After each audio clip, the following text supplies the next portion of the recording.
Deus é bom. Cumprimento a amada igreja na graça e na paz do nosso Senhor Jesus Cristo. Amém?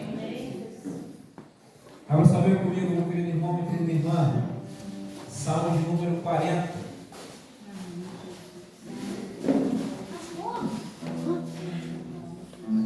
Salmo de número 40.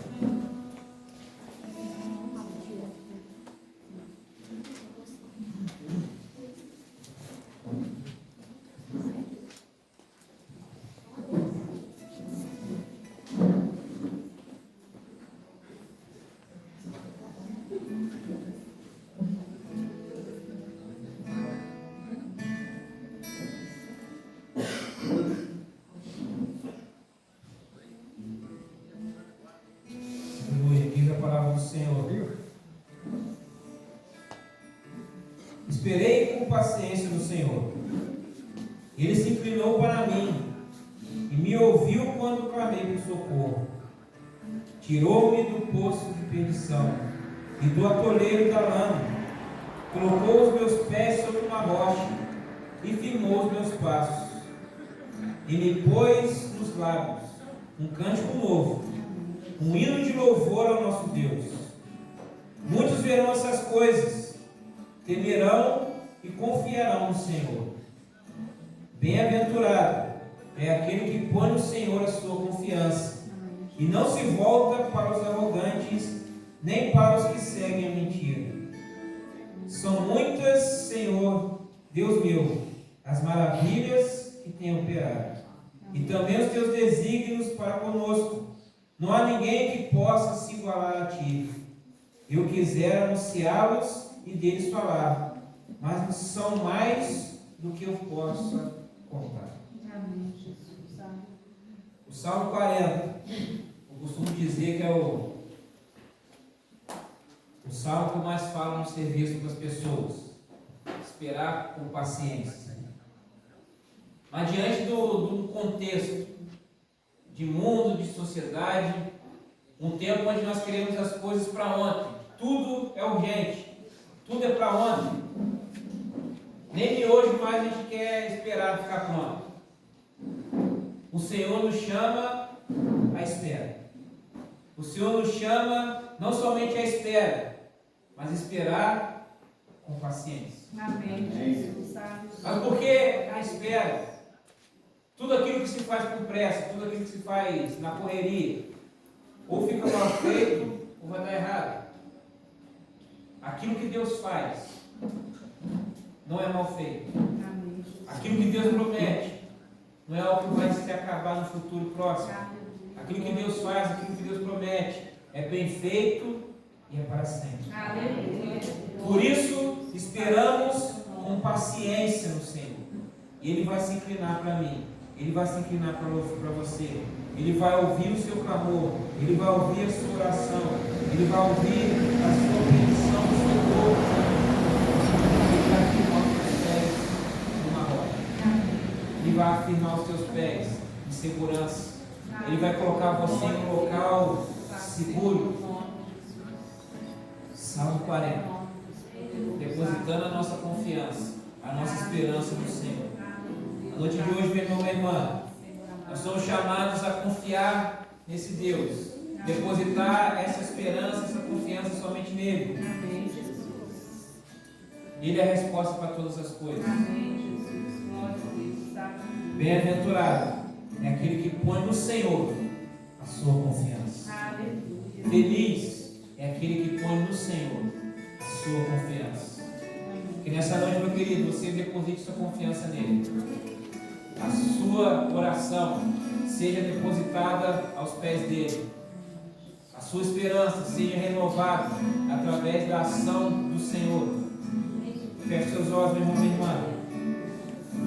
Faça sua oração de apresentação, sua oração de entrega.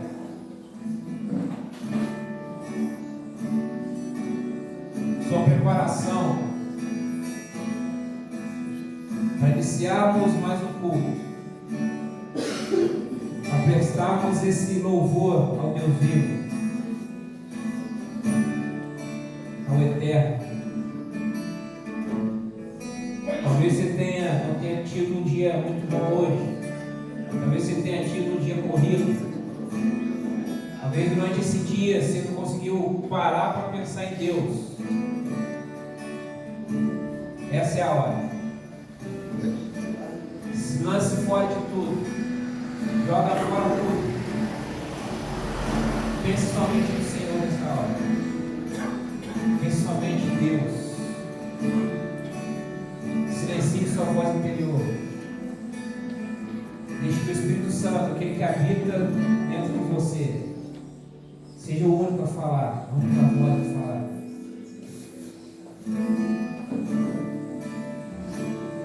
Diz-nos aqui, Senhor. Diz-nos aqui, Senhor. Aqui estão os seus filhos. Aqui estão suas filhas. Em rendição ao teu nome.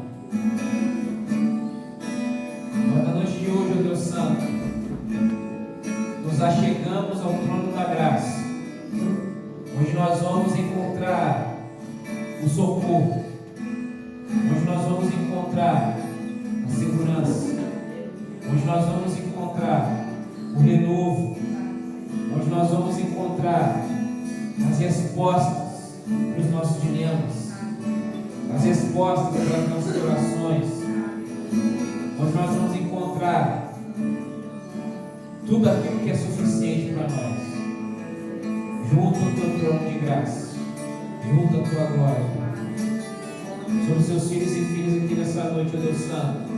Que o Senhor abra os nossos olhos espirituais, passando a ter o discernimento, o entendimento acerca daquilo que o Senhor tem reservado para cada um e cada uma aqui, Pai.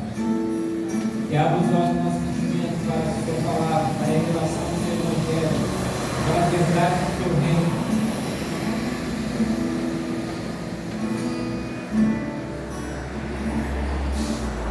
E saímos daqui, Deus Santo, satisfeitos somente no Senhor. Satisfeitas somente no Senhor. Recebe a nossa oração, Senhor. Receba o nosso clamor, ouça o nosso clamor. Receba, Deus, a adoração que será feita aqui neste lugar. Receba, Deus Santo, a exaltação, o louvor que é dirigido ao Senhor aqui neste lugar. Que os seus olhos se voltem para os seus filhos e filhas aqui nessa noite. E que haja o favor do Senhor sobre nós. E sentamos no teu nome. Sentamos, ó Deus, no seu trabalhar, no seu agir, nos nossos corações. Nos nossos corações, sobre as nossas vidas. Nós oramos nessa noite, ó Deus, certos que o Senhor nos ouve, e que o Senhor é capaz de fazer infinitamente mais daquilo que pedimos, pensamos ou imaginamos. A Ti pertence a honra, a Ti pertence a glória, a Ti pertence o poder e o domínio para todos sempre. Amém.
Entendendo que o Senhor Senhor, Pai, merece.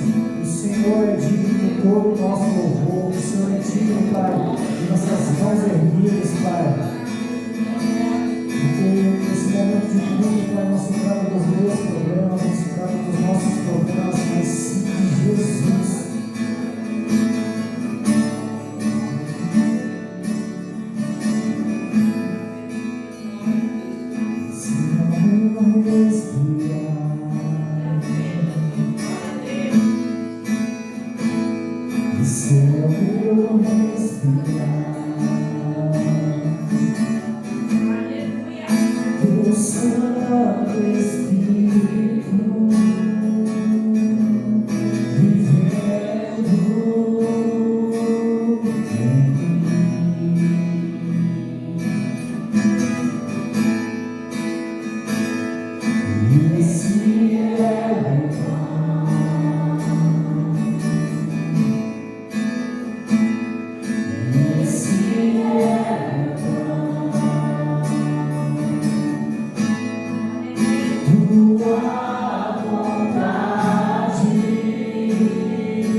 Estar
seja o teu nome. Aleluia. Louvado sobre todo nome. Aleluia. Louvado seja o teu nome, Jesus. Bendito é No teu qual nome. todo joelho vai se dobrar, Aleluia. toda língua vai confessar que Ele é o Senhor. Aleluia. Louvado seja o teu nome, Jesus. Abra sua Bíblia, meu irmão e irmã. A segunda carta de Paulo aos Coríntios.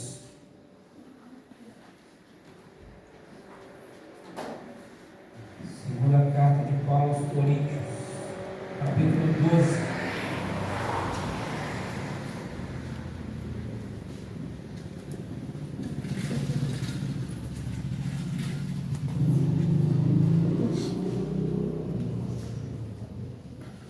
Segunda carta de Paulo aos Coríntios, capítulo 12.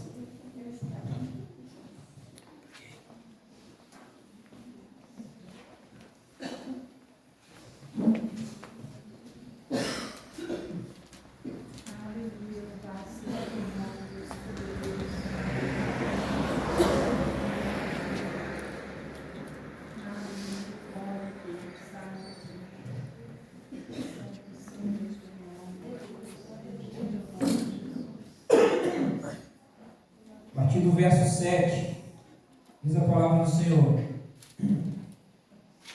E para que eu não ficasse orgulhoso com a grandeza das revelações, foi-me posto um espinho na carne, mensageiro de Satanás, para me esbofetear, a fim de que eu não me exaltasse. 3 vezes pedi ao Senhor que o afastasse de mim.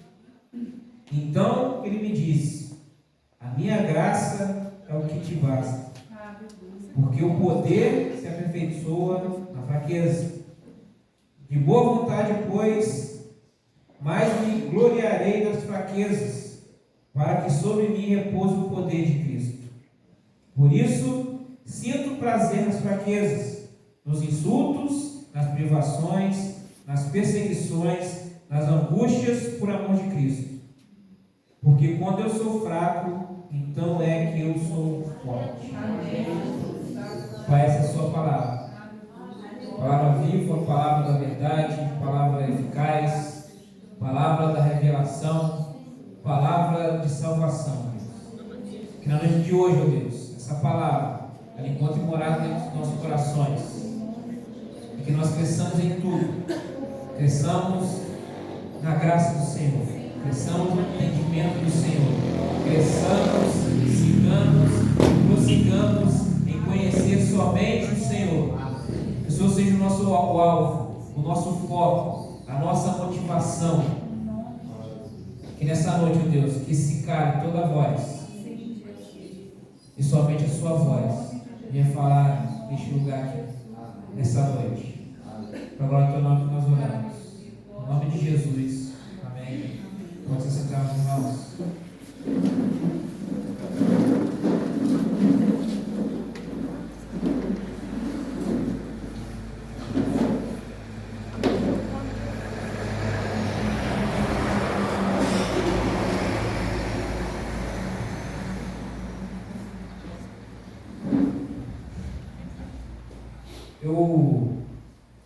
Por diversas vezes eu já falei e eu volto a repetir isso. Se a Bíblia houvesse uma possibilidade bíblica de idolatria a alguém que não fosse ao Senhor, a pessoa que eu idolatro, nem sei se isso é a palavra, mas que eu iria prestar adoração, seria ao apóstolo Paulo. A pessoa que eu teria uma imagem dentro de casa seria do apóstolo Paulo. Por que eu falo isso? Porque depois de Jesus, para mim o personagem que me inspira se chama apóstolo Paulo. Não somente por aquilo que ele fez por amor a Cristo, não somente por aquilo que ele fez para o reino de Deus, mas quando você olha para a história de Paulo, você vê alguém que estava fadado à perdição eterna. Você vê alguém que perseguia a verdade. alguém que era completamente contrário ao Evangelho de Cristo. E esse alguém, ele tem uma mudança radical. Esse alguém, ele tem uma mudança de 180 graus, de maneira que o antigo Paulo não existe mais. Ele se torna um novo Paulo. Amém, Jesus. Algumas pessoas erroneamente dizem: o Saulo se converteu e virou Paulo. Não, está errado. Saulo era só um tipo de pronúncia. Saulo sempre foi Paulo. A mesma coisa que falar que o John virou João. Coisa de idioma. Mas Paulo, ele teve uma transformação geral na sua vida. Paulo, ele começou a andar em obediência a Deus. Paulo, ele começou a andar ali segundo o propósito que Deus ele colocou para ele. O propósito de levar essas verdades para os gentios. Jesus chamou 12 para andar com ele, para passar essa mensagem do Evangelho, para deixar um legado junto ao povo judeu. Mas Paulo foi chamado para levar esse Evangelho para os gentios. Paulo foi chamado para levar esse Evangelho aos confins da terra. O Evangelho chegou até nós, porque graças à obediência do apóstolo Paulo, que caminhou em missões, que viajou em missões, nós dizemos, rodou continentes, anunciando esse Evangelho, anunciando essas verdades, deixando essas cartas, para que pudesse comunicar a nós hoje essas inspirações, esses ensinamentos, essas doutrinas, a explicação da obra redentora de Cristo Jesus em nós. Quando uma vez me fizeram uma pergunta: Deus, como é que você resume a Bíblia em 30 segundos? Eu falei: vou resumir a Bíblia em 30 segundos. O Antigo Testamento aponta para alguém que está vindo, que é Jesus. No Novo Testamento nós temos evangelhos que falam sobre a vida e o ministério de Jesus. E depois nós temos as cartas que explicam a obra redentora de Jesus. A Bíblia não está organizada da maneira que está por acaso. Foi o próprio Deus que fez um caminho para que se construísse um entendimento e nós chegássemos ao pleno conhecimento da verdade. Tem um testemunho de um missionário que ele foi lá na época dos países da União Soviética, da cortina de ferro, dos comunistas. E ele chegou lá e levou um Antigo Testamento. Ele deixou com uma senhora e falou: minha senhora, eu vou deixar esse Antigo Testamento com você aqui, mas eu não posso estudar com você porque os soldados do exército comunista estão atrás de mim. Eu vou ter que ir embora. Mas a senhora lê essa Bíblia que eu deixei, esse Antigo Testamento. E daqui a alguns meses, daqui a um ano, eu me comprometo a voltar aqui e a gente vai conversar sobre isso. E cerca de um ano depois, esse missionário ele voltou lá para esse país da União Soviética. Ele se encontrou com essa senhora. Ele perguntou para ela: ei, você leu? Ela: li. Leu tudo? Li. O que você entendeu? Ela disse: não muita coisa, mas uma coisa eu entendi. Eu entendi que alguém está vindo. Uma mulher que nunca tinha tido contato com as Escrituras, ela lendo apenas o Antigo Testamento, ela teve a revelação do Senhor de que alguém estava vindo.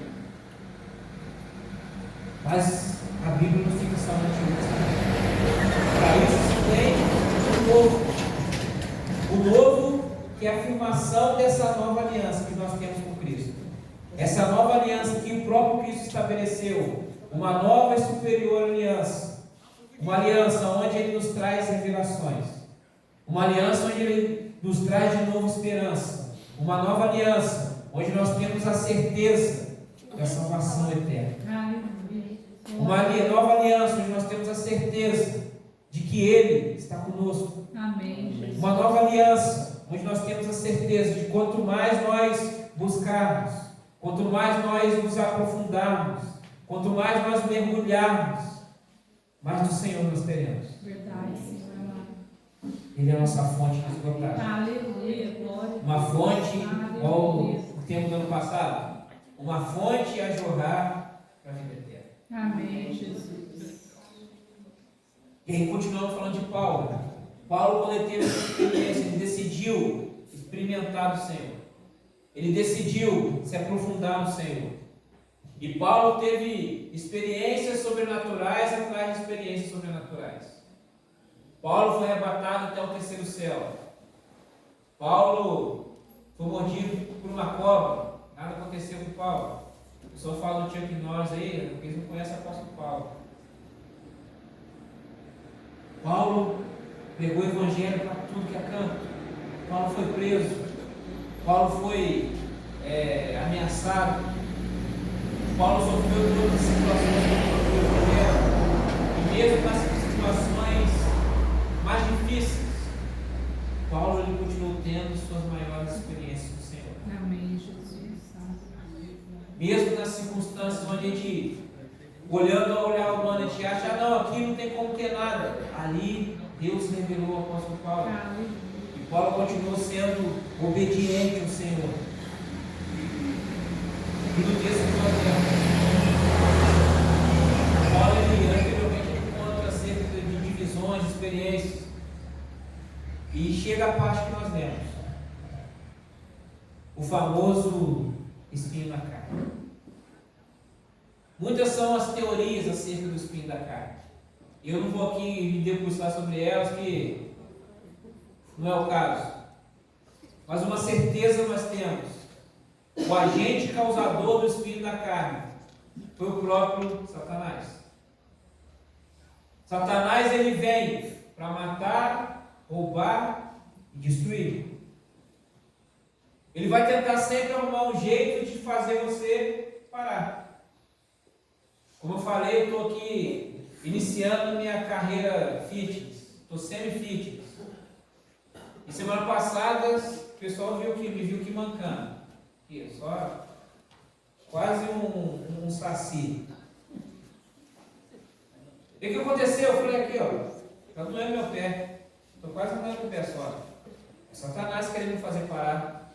Mas eu não vou parar. Vou continuar.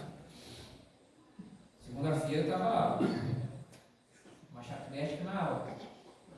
Terça-feira estava lá. Uma chapnética na aula. Ontem, falei. Porque eu estou sem filho. Eu estou na plenitude. Agora, saindo daqui, eu me comprometi lá com o pessoal. Eu vou. À noite lá, meia-noite, eles vão mandar uma fotinha pra galera lá e eu lá. Né? Semi-fitness. Por quê? Não posso parar. Empecilhos, situações, em todo momento, vão fazer a gente querer a gente parar. Querer fazer a gente parar. Ainda mais cumprindo a vontade de Deus. Ainda mais cumprindo o ministério do Senhor. Ainda mais sendo obediente a Deus. E a palavra diz que, o apóstolo Paulo ele fala assim, verso 7, para que eu não ficasse orgulhoso com a grandeza das revelações. Paulo estava num nível tão sensacional. E é comum nós não queremos nos engrandecer. É comum nós queremos achar, nossa, eu sou o super poderoso, o super crente. Eu tenho revelações profundas que você não tem. Você é neném, está engateando. Eu já estou lá, ó. Semideus. Uma vez, na época que eu era da Macedônia, o pastor chamou dois varões lá, dois jovens. Falou com eles acerca de uma situação, alertou os dois. Falou, ó, não faça. Um obedeceu. O outro batia no peito. Quem é ele para falar que eu não tenho discernimento espiritual? Eu vejo anjos. Eu vejo demônios. O demônio, quando me vê, o demônio fica com medo e vai embora. eu olho na cara de uma pessoa endemoniada e falo, sai, ele sai sem alarde nenhum. Como é que o pastor fala que logo eu não tenho discernimento? Realmente, ele era alguém que buscava o Senhor. Realmente, ele era alguém que tinha experiência profunda, visão aberta, caçador de demônios. Mas o orgulho encheu o coração. E por se achar o super crente, super poderoso, não seguiu o conselho do pastor. Não vou contar a história toda, mas eu vou resumir aqui. Quase morreu. Por conta de uma desobediência. Por conta de realmente ele não ter o discernimento espiritual que o pastor tinha falado para ele. Você não tem, não faça. E se achando, não tem, eu tenho visões, eu tenho anjos. Quase morreu. Não morreu por conta da graça e da misericórdia do Senhor. Quando nós crescemos, o diabo ele tenta nos fazer parar. Nós temos a tendência de sermos orgulhosos. E ele diz que foi posto esse espinho na carne, esse mensageiro de Satanás, que era alguém que tentava fazer o apóstolo Paulo parar. Quando o apóstolo Paulo estava em evidência, alguma coisa era armada para que o apóstolo Paulo saísse do holofote. Não é interessante esse cara falando sobre a salvação de Cristo Jesus? Vamos dar um jeito de tirar ele do cenário. Vamos dar um jeito de tentar amedrontar, intimidar. E Paulo diz: eu pedi por 3 vezes que o Senhor afastasse isso de mim. E aqui fica um segredo.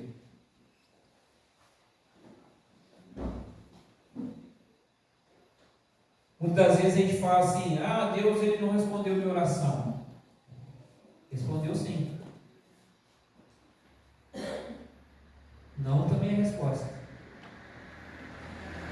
Às vezes a gente acha não, que a resposta de Deus é só quando é sim. Porque aí a gente vai até com a palavra, usa até a Bíblia. Não, porque as promessas do meu Deus têm o sim e o amém. Aleluia. Mas não também é a resposta. Diversas situações Deus disse não. E aqui na oração de Paulo, o apóstolo Paulo, ele pede: Senhor, tira esse espinho de mim, afasta esse mensageiro de Satanás de mim. É a resposta de Deus: não. Só que não ficou somente no não. Deus vai lá e fala: Paulo, a minha graça te basta. Amém, Jesus. Pior do que ficar no não é ter uma resposta, entre aspas, nada a ver. Uma resposta que você não está querendo ouvir. Não é essa a resposta que eu queria ouvir. Ele vai e diz: não, Paulo, minha graça te basta. Porque o meu poder, ele se aperfeiçoa na sua fraqueza. Amém, Jesus.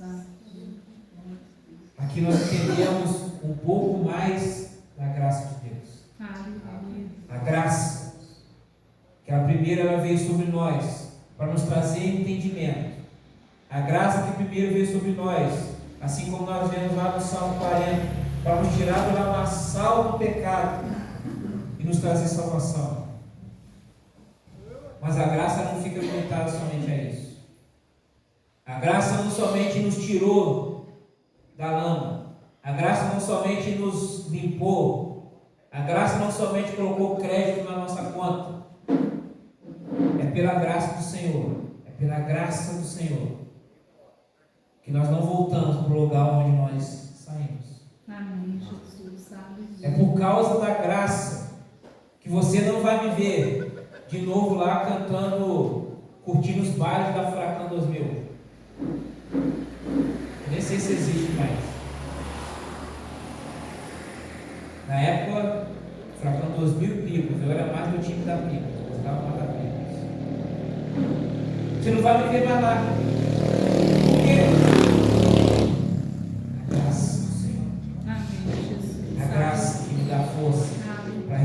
resistir ao dia mau. A graça que me dá força para resistir à tentação. A graça que me dá força para dizer não ao pecado. É essa graça, é esse poder que aperfeiçoa. É essa graça que nos faz reconhecer que nós somos humanos, que mesmo nos aprofundando no Senhor, tendo experiências gloriosas, maravilhosas, vivendo milagres, aqui ainda corre sangue, aqui ainda é o corpo mortal, aqui ainda nós temos muitas tentações, inclinações do pecado, mas é por conta dessa graça que nós vencemos. Amém, Jesus. É pela graça do Senhor, por essa maravilhosa graça do Senhor, é essa força que nos capacita, essa força que nos impulsiona, essa força que se manifesta. Aleluia, louvado seja teu nome, Jesus querido. Bendito é teu nome, Deus poderoso. De boa vontade, pois, mas me gloriarei nas fraquezas, para que sobre mim repouse o poder de Cristo. Por isso sinto prazer nas fraquezas, nos insultos, nas privações, nas perseguições, nas angústias por amor de Cristo. Porque quando sou fraco, então é que eu sou forte. Paulo entendeu que a aflição por amor a Cristo, o sofrimento por amor a Cristo, isso é válido. Paulo compreendeu que não existe amizade entre a luz e as trevas. Paulo compreendeu que ele pode ser uma boa pessoa, boa praça, simpático, mas em determinado momento vai haver um conflito entre os meus interesses e os interesses do mundo, entre as minhas vontades e as vontades do mundo. Por quê? Porque agora não vivo mais eu, agora Cristo vive em mim. E uma vez que Cristo vive em mim, não há espaço para as práticas antigas. Agora que Cristo vive em mim, não há mais espaço para certas amizades. Amizades essas que nos levam para a perdição. Hoje mesmo já me chamaram para o crime. Chegaram lá, aquela voz mansa, igual criança quando vem querendo te agradar, você já sabe. Aí tem que, ô mãe, você está tão bonito. Nossa, olha, essa maquiagem é nova, olha. Daqui a pouco ela vai. Ah, quanto você quer? Ou o que você está querendo? Hoje estava lá. Aí veio a vozinha mansinha lá. Bebezinho, você está bem, bebê? Estou esperando o que vem. Aí já me chamaram para o crime sábado. E sábado agora? É. Quem que mais que vai? Ah, o fulano, você quer. Pô, não vai dar não. Não, você está brincando comigo. Eu falei, não, estou falando sério, não vai dar não. O que você tem que fazer? Ah, outras coisas aí, mas esse lugar aí não vai dar para ele não.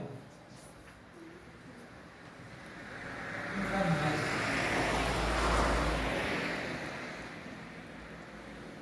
Mas o que vai preencher esse espaço? O poder do Senhor. Se aperfeiçoa. E não vão mais lamentar. Ah, mas está todo mundo lá. Ah, mas está todo mundo desfrutando. Eu estou aqui, perdido, lamentando, solitário. Senhor, nós somos todos. Senhor, por quê? Por que isso? Por que aquilo? E o Senhor vem com a resposta. A minha graça basta. Aleluia, glória a Deus. Aleluia. meu processo de desintoxicação do mundo, por assim dizer. Eu lembro que eu ficava dentro de casa, meio que quase dando cabeçada nas paredes. E o pessoal no portão lá, vambora! Eu decidi, não vou. Ficava em casa lá, desesperado. Porque as minhas amizades eram só a galera do mundão, a galera do crime. Na igreja eu não tinha amigos da igreja. Não por culpa da igreja, não por culpa dos irmãos. Porque eu não queria ter amizade com eles. Minha amizade com o pessoal da igreja era só das 9 da manhã às 11h30 no máximo. Que era o período que eu ficava lá na escola dominical. Essa era a minha amizade. Aos domingos, escola dominical. Dia de semana, domingo à noite, aí não via mesmo. Cheguei no momento de caramba, preciso sair daqui, mas onde eu vou recorrer? Não tenho amigos na igreja, ninguém, nem quase que não sabe que eu existo, que eu fazia questão de não ser plotado. Ficava lá dando cabeçada na parede, desesperado, falei, não, Senhor, eu vou cumprir sua vontade, não vou pecar. Seu poder, sua graça se aperfeiçoa dentro de mim. Onde eu mudou o pecado, o Senhor mudou a graça. E com o tempo o Senhor ele foi acrescentando pessoas. Com o tempo o Senhor foi ali colocando pessoas no caminho. Pessoas que tinham o mesmo propósito, a mesma visão, o mesmo pensamento, dilemas parecidos. E ali nós fomos caminhando.